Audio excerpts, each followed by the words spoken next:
2, 1. Başlayın. El üstü. Getdiniz.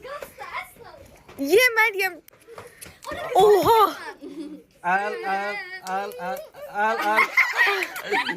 El üstü. üstü. Aa, yana Meryem. Meryem baktın getirir. Meryem bəxti yaxşıdır. Ayna setine. El üstü. Kim mutlu? El üstü. Yeme Meryem mutlu. Kızım Meryem ye, yaxşıyız. El üstü. Aslan sevinirim ben. Haydi. Namazsın. Aha, dayan, bir şey bırak. Bak, çöreğin yansın koy yere. Oynayın. Tamam, el üstü. Boğularsan. El üstü. Yavaş, yemeği yavaş aşkım. Yavaş. Aha, Rabia halaldır, pendisi bu kapalı. El üstü. Aha. Kimdir? Meryem.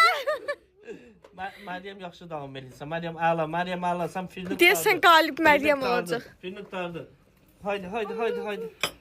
Kim? Meryem. Meryem təcə özü qatıb etsin. Cafe Life City'də ailə menüsündə yarışma var və Meryem qalib gəlir hal-hazırda. El üstü. Yenə Meryem. Ailə setidir bu.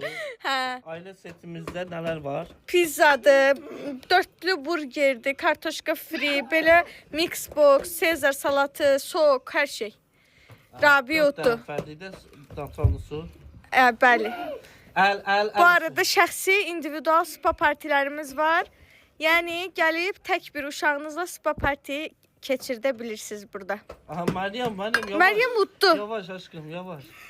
Yəni Meryem, yo Rabiyə. Rabi yazıq diyorlar. Mesela oh my god, oh my şeyler. Bırak. Kim? Yenə Rabiyə. Rabiyə bəxti döndü deyəsən uşaqlar. Yavaş. Sosa da batırmağı unutmur. Yazığam mən. Oh my şeyler, oh my god. Aa, sonuncu ne? Rabiyə. Rabia. Sonuncunu Rabiyə qazan. Alqışlar. Alkışlar. Alqışlayın. Uşaqlar rəylərdə yazın kim daha çox qazandı. Yok hiçbirimiz bilmiyor bunu. Bunu ancak Rəylərdə izləyicilər deyəcək. Ama elə